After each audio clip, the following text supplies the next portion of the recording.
बिस्मिल्लाहिर्रहमानिर्रहीम। अस्सलाम वालेकुम स्टूडेंट्स, वेलकम बैक। जी स्टूडेंट्स, तो आज हम इस वीडियो में स्क्रू गेज का इस्तेमाल सीखेंगे कि स्क्रू गेज को हम कैसे रीड करेंगे, इससे रीडिंग कैसे लेंगे और इसकी मदद से किसी भी ऑब्जेक्ट की जो थिकनेस है या डायामीटर हो या रेडियस हो तो वो हम कैसे फाइंड आउट करेंगे। तो चलिए बेटा स्टार्ट करते हैं।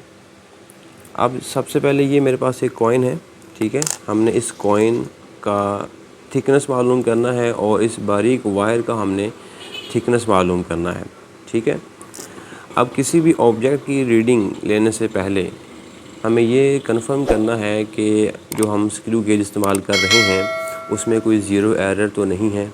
अगर ज़ीरो एरर नहीं है फिर तो कोई मसला नहीं है, लेकिन अगर ज़ीरो एरर है तो फिर हमें उसको पहले फाइंड करना पड़ेगा, ठीक है।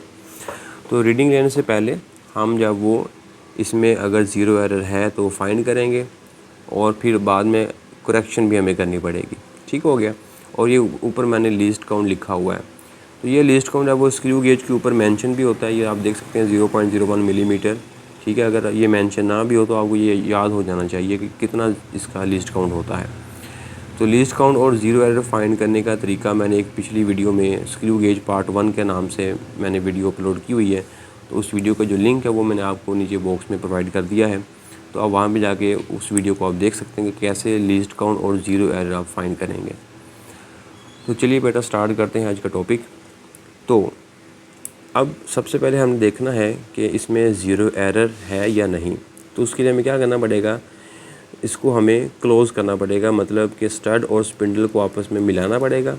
और मिलाने के बाद आपने देखना है कि इसमें सर्कुलर स्केल का जो ज़ीरो है और मेन स्केल की जो इंडेक्स लाइन है क्या वो आपस में आमने सामने है या नहीं। अगर तो वो आमने सामने नहीं है फिर एरर होगा, और अगर वो आमने सामने है तो फिर एरर नहीं होगा, ठीक है। तो अब चेक कर लेते हैं कि इसमें ज़ीरो एरर है या नहीं। तो मैंने स्टड और स्पिंडल को आपस में क्लोज़ किया हुआ है। तो आप देख सकते हैं कि सर्कुलर स्केल का जो ज़ीरो है वो इंडेक्स लाइन के बिल्कुल पीछे है, बिहाइंड है, ठीक है।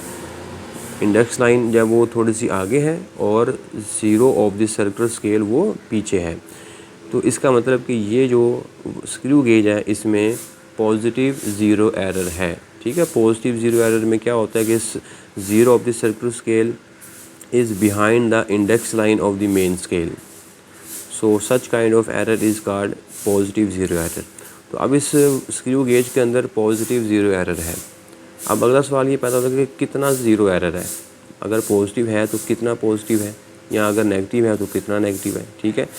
तो अब इसमें पॉजिटिव ज़ीरो एरर है तो उसको हम फाइंड करेंगे। कैसे फाइंड करेंगे, आपने देखना है कि जो सर्कुलर स्केल है उसकी कौन सी डिवीज़न जो है वो मेन स्केल के जो इंडेक्स लाइन है उसके बिल्कुल सामने है, ठीक है।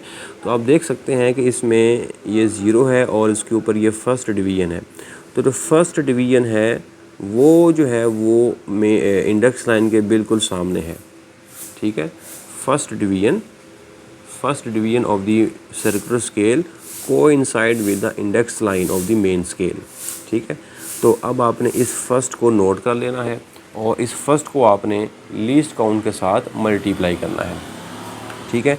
तो मैं इसको यहाँ पे नोट कर लेता हूँ यहाँ पे। तो चूँकि पहली लाइन फर्स्ट लाइन जब वो कोइंसाइड कर रही थी इंडेक्स लाइन के साथ, इसको हम जब वो लीस्ट काउंट से मल्टीप्लाई करेंगे जो कि बराबर होता है 0.01, ठीक है, मिलीमीटर। अब इसको हम मल्टीप्लाई करेंगे तो हमारे पास यही आंसर आ जाएगा, ठीक है। तो ज़ीरो एरर हमारे पास कितना हो जाएगा, चूँकि ज़ीरो एरर पॉजिटिव है इसलिए अब यहाँ पे लिखेंगे पॉजिटिव। तो मल्टीप्लाई किया 0.01 मिलीमीटर, ठीक है। अब जितना एरर होता है हम जानते हैं कि करेक्शन भी उतनी होती है, लिहाजा करेक्शन हम कितनी करेंगे, -0.01 मिलीमीटर। लो बेटा ये हमारे पास आ गया बेटा एरर, ठीक है, कि इस स्क्रू गेज के अंदर जो एरर था वो हमने पहले फाइंड कर लिया है। अब हम रीडिंग लेंगे, ठीक है। तो रीडिंग कैसे लेंगे, जैसे कि ये मेरे पास एक बेटा कॉइन है और ये एक बारीक वायर है, ठीक है। तो हम जब वो पहले कॉइन का जो थिकनेस है, कॉइन की जो थिकनेस है वो हम मालूम कर लेते हैं। तो इसके लिए हम क्या करेंगे कि स्क्रू गेज को थोड़ा सा ओपन करेंगे और इसके अंदर जो है वो हम इस कॉइन को इंसर्ट कर देंगे। ठीक है, तो कॉइन को हमने ऐसे प्लेस किया और बाद में इस रैचेट की मदद से आपने इसको क्लोज़ करना है और जहाँ पे ये आवाज़ आना शुरू हो जाए तो फिर आपने वहाँ पे रोक देना है और इसको आपने जो है वो ऐसे टाइट कर देना है। ठीक हो गया। अब आपने रीडिंग लेनी है मेन स्केल की और सर्कुलर स्केल की। अब जो मेन स्केल है उसकी रीडिंग कैसे लेते हैं, तो पहले मैं आपको मेन स्केल की रीडिंग थोड़ा सा समझा देता हूँ कि मेन स्केल की रीडिंग आपने कैसे लेनी है। ये आप देख सकते हैं, इसमें ये मैंने मेन स्केल ड्रा किया हुआ है। ठीक है, इसमें मेन स्केल का ये 0 है, ऊपर ये 1 मिलीमीटर है, ये 2 मिलीमीटर है, ये 3 मिलीमीटर है और इसके बाद ये नीचे वाली जो लाइन है ना ये 0.5 मिलीमीटर की होंगी। यानी कि अगर मैं यहाँ से लेकर यहाँ तक रीडिंग लूँगा तो वो आएगी 0.5 मिलीमीटर। ठीक है, यहाँ से लेकर यहाँ तक 1 मिलीमीटर है, तो चूँकि ये वाली लाइन जो है वो इस 1 मिलीमीटर के दरमियान में है तो लिहाजा यहाँ से लेकर यहाँ तक 0.5 मिलीमीटर रीडिंग कहलाएगी। ये बात नोट कीजिएगा। ठीक है, अब इसकी रीडिंग कैसे लेनी है। अगर सर्कुलर स्केल फ़र्ज़ करें जी यहाँ पे है, यहाँ पे है, तो आपको मेन स्केल के ऊपर जब वो कितनी रीडिंग्स दिखाई दे रही हैं, ये 1 और ये 2। ठीक है, तो अब 2 के बाद नीचे कोई लाइन आपको दिखाई दे रही है, आंसर है नो। तो लिहाजा मेन स्केल की जो रीडिंग है वो बेटा 2 मिलीमीटर कहलाएगी। इसी तरह अगर सर्कुलर स्केल जब वो कुछ ऐसे होता, यहाँ पर होता, तो अब आपको 2 के बाद ये लाइन भी दिखाई दे रही है, तो अब जो रीडिंग कहलाएगी ना बेटा, अब कहलाएगी 2.5। ठीक है, इसी तरह अगर सर्कुलर स्केल मैं यहाँ पे बना दूँ, अब ये कितनी रीडिंग हो जाएगी बेटा, 3 मिलीमीटर होगी और अब कैसी हो जाएगी रीडिंग, 3.5 मिलीमीटर। ठीक हो गया। तो आई होप कि आपको मेंस की रीडिंग की समझ आ गई कि मैं इसको आपने कैसे लेना है। ठीक है, मैं दोबारा फिर से रिपीट कर देता हूँ कि सर्कुलर स्केल यानी कि स्टड और स्पिंडल के दरमियान जब आपने बॉडी को प्लेस कर देना है तो प्लेस करने के बाद आपने मेन स्केल को देखना कि उसकी कितनी डिवीजन आपको नज़र आ रही हैं। ठीक है, जैसे कि अगर फ़र्ज़ करें यहाँ तक आपको नज़र आ रही हैं तो ये 2 मिलीमीटर की रीडिंग कहलाएगी। फिर उसके बाद अगर आपको यहाँ पे ऐसे कुछ दिखाई दे रहा है, ठीक है, तो फिर ये बनेगा 2.5, ये 2 ऊपर वाला और ये 0.5 नीचे वाला, तो ये बन गया 2.5। इसी तरह अगर आपको यहाँ पे दिखाई दे रहा है तो ये बन गया अब 3 मिलीमीटर बन गया। ठीक है, उसके बाद अगर आपको यहाँ पे दिखाई दे रहा है तो अब ये बन गया आपके पास 3.5 मिलीमीटर। इसी तरह अगर मैं यहाँ पे रख दूँ, अब ये कितनी रीडिंग कहलाएगी बेटा, ये 6 है और ये 0.5 है, तो ये बन गया 6.5। और अगर मैं यहाँ पे रख दूँ, ठीक है जी, अब क्या होगा, टोटल 5 है, 5 के बाद कोई नीचे वाली लाइन नज़र आपको नहीं आ रही, इसलिए इसकी जो रीडिंग है वो हमारे पास बनेगी 5 मिलीमीटर। तो इस तरह आपने जब वो मेन स्केल की जो रीडिंग है वो आपने नोट करनी है। अब आते हैं जी हम अपने स्क्रू गेज के ऊपर। ये हमारा स्क्रू गेज है, तो अब इसके ऊपर मेन स्केल की जो रीडिंग है वो ज़रा मुझे देख कर बताएँ। वीडियो पॉज करें और इसको देखें कि कितनी मेन स्केल की जो रीडिंग है वो बनती है। तो मेन स्केल की रीडिंग कितनी, ऊपर हमारे पास कितनी लाइन है बेटा, 1 और 2, ऊपर 2 मिलीमीटर है और नीचे 2 मिलीमीटर के बाद ये एक छोटी सी लाइन आपको और दिखाई दे रही है, ये वाली।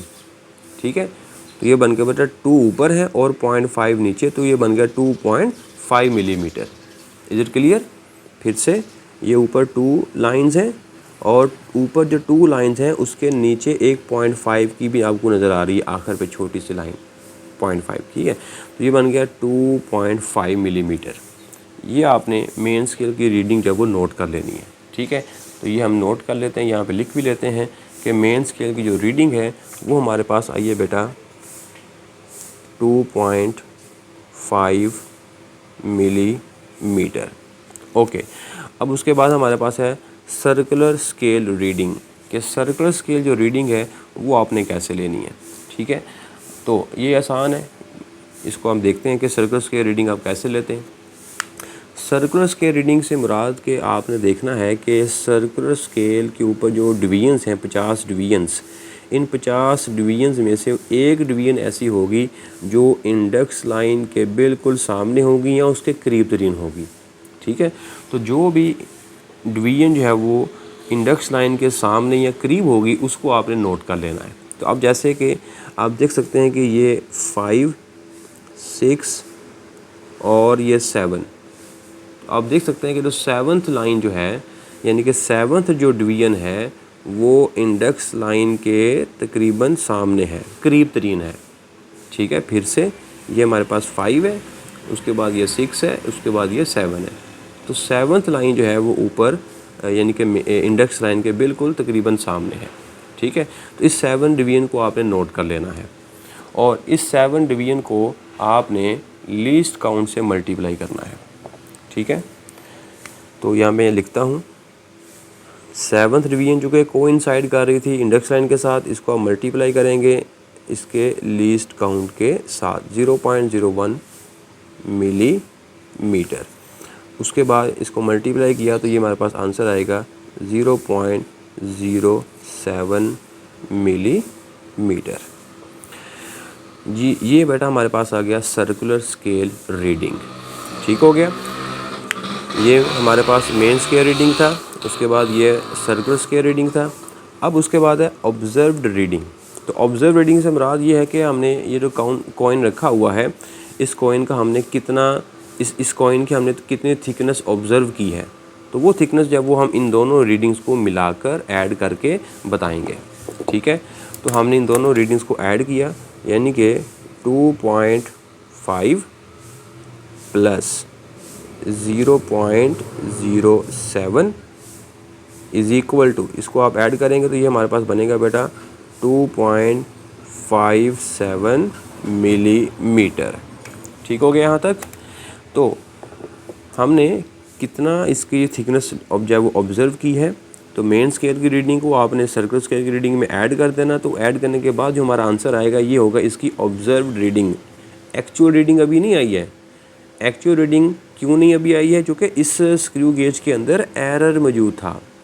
तो अब हम इस एरर को भी इस रीडिंग के अंदर शामिल करेंगे। ठीक है, अगर तो एरर ना होता तो यही हमारी एक्चुअल रीडिंग कहलानी थी, यही इस कॉइन की थिकनेस हो जानी थी। लेकिन चूँकि इसमें एरर मौजूद है इसलिए इस एरर को भी हम इस रीडिंग में जब वो शुमार करेंगे, शामिल करेंगे। शामिल करने के बाद जो हमारा आंसर आएगा वो होगी इस कॉइन की एक्चुअल थिकनेस। ठीक है, तो अब मैं इसको यहाँ पे लिखता हूँ कि एक्चुअल जो थिकनेस है हमारे पास, यहाँ पे मैं मेंशन कर देता हूँ। चले, मैं यहाँ पे जगह नहीं है तो मैं यहाँ पे इसको एक्चुअल थिकनेस या रीडिंग वो हमारे पास कितनी आएगी। ठीक है, तो ये हमारे पास ऑब्जर्व रीडिंग हमारे पास कितनी है? ऑब्जर्व रीडिंग है हमारे पास 2.57। ठीक है, और एरर हमारे पास चूँकि पॉजिटिव था तो इसकी जो करेक्शन होनी वो कैसी होनी है? नेगेटिव में होनी थी। इसलिए अब इस एरर को इसमें से माइनस करेंगे, -0.01। तो अगर एरर पॉजिटिव होगा तो उसकी करेक्शन नेगेटिव होगी, और अगर एरर नेगेटिव होता तो उसकी हम करेक्शन प्लस में करते, ऐड कर देते। तो अब आपने 2.57 में से 2.57 माइनस 0.01, तो ये बेटा आ गया 2.56। ठीक है जी, तो मैं इसको यहाँ पे लिख देता हूँ 2.56 मिलीमीटर। जी बेटा, ये हमारे पास जो है वो जो रीडिंग्स आई है ये इस कॉइन की एक्चुअल थिकनेस कहलाती है। ओके, अच्छा, इसमें अब एक और बात, पॉइंट टू बी नोटेड। जब हमने इसकी मेंस के रीडिंग ली, अब इसको ज़रा ध्यान से सुनिएगा। जब हमने इसकी मेंस के रीडिंग ली, ठीक है, मेंस के रीडिंग के बाद हमने इसकी सर्कुलर स्केल रीडिंग ली। सर्कुलर स्केल रीडिंग आपने कब लेनी है? ये बहुत इंपॉर्टेंट पॉइंट है, इसको ज़रा गौर से देखें ज़रा। मैं इसको यहाँ पे प्लेस कर देता हूँ, ये मिट ना जाए यहाँ पे। चले, मैं इसको यहाँ पे रख देता हूँ। अब सर्कुलर स्केल रीडिंग आपने कब लेनी है? सर्कुलर स्केल रीडिंग आपने तब लेनी है जब ये ज़ीरो जो है वो इस इंडेक्स लाइन के सामने नहीं होगा। क्लियर? दोबारा फिर सुने। अब जैसे हमने अभी रीडिंग ली है ना, मेंस की रीडिंग हमने ली, फिर हमने सर्कुलर स्केल रीडिंग ली। तो सर्कस की रीडिंग हमने इसलिए ली है क्योंकि ये जो ज़ीरो है ये इंडेक्स लाइन के सामने नहीं था। ठीक है, अगर ये वाला ज़ीरो इंडेक्स लाइन के बिल्कुल सामने होता तो फिर हम सर्कुलर स्क्वायर रीडिंग नहीं लेनी थी, तो सर्कुलर स्क्वायर रीडिंग की जगह पे आ जाना था ज़ीरो। ठीक है, तो सर्कुलर स्क्वायर रीडिंग की जगह पे आ जाना था ज़ीरो। तो फिर आपकी जो मेन स्क्वायर रीडिंग होनी थी ना, वही आपकी ऑब्ज़र्व रीडिंग कहलानी थी। ये बात गौर से सुन लें, मैं दोबारा फिर रिपीट कर देता हूँ। जब आपने सर्कुलर स्क्वायर रीडिंग लेनी है तो सर्कुलर स्क्वायर रीडिंग में आपने ये चेक कर लेना है कि जो ज़ीरो है सर्कुलर स्केल का, आया कि वो इंडेक्स लाइन के सामने है या नहीं। अगर तो नहीं है, जैसे कि हमारे केस में ये ज़ीरो यहाँ पे है और इंडेक्स लाइन यहाँ पे है, तो ये आमने सामने नहीं है दोनों ज़ीरो, तो हम सर्कुलर स्क्वायर रीडिंग लेंगे। लेकिन अगर ये वाला ज़ीरो इंडेक्स लाइन के सामने होता तो फिर आपने इसकी सर्कुलर स्क्वायर रीडिंग नहीं लेनी थी। ठीक है, तो फिर उस केस में आपकी जो भी मेन स्क्वायर रीडिंग होगी वही आपकी ऑब्ज़र्व रीडिंग कहलाएगी। फिर अब उस ऑब्ज़र्व रीडिंग में जब वो एरर को आप जब वो प्लस माइनस करेंगे, अगर एरर हुआ तो, इज़ इट क्लियर? तो ये बेटा हमारे पास फाइनल आंसर आ जाता है कि उस कॉइन का जो थिकनेस है वो कितनी है। अब प्रैक्टिस के लिए मैं अब इसी जब वो स्टड और स्पिंडल के दरमियान जो है वो एक बारीक वायर को प्लेस करता हूँ। तो अब बारीक वायर को प्लेस करने के बाद मुझे आपने बताना ये है कि इसमें इसकी जो थिकनेस है वो कितनी है।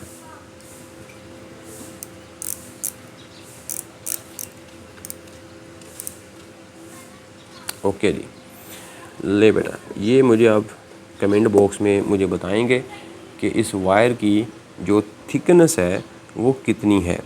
ठीक है, उसके लिए आपने क्या करना है, अगेन आपने मेंस के रीडिंग को ऑब्ज़र्व करना है। ठीक है, मेंस के रीडिंग को आपने लेना है, फिर आपने सर्कस के रीडिंग को लेना है। तो सर्कस के रीडिंग कब लेंगे, जब उसका जो ज़ीरो है वो इंडेक्स लाइन के सामने नहीं होगा। तो फ़िलहाल इसमें इंडेक्स लाइन के सामने जब वो 40 या 41 आ रहा है, ज़ीरो नहीं आ रहा, तो लिहाजा हम इसकी सर्कुलर स्क्वायर रीडिंग लेंगे। तो अब आपने मेन स्क्वायर रीडिंग और सर्कुलर स्क्वायर रीडिंग को आपने ऐड करके बताना है कि इस वायर की जो थिकनेस है वो कितनी है। थैंक यू बेटा।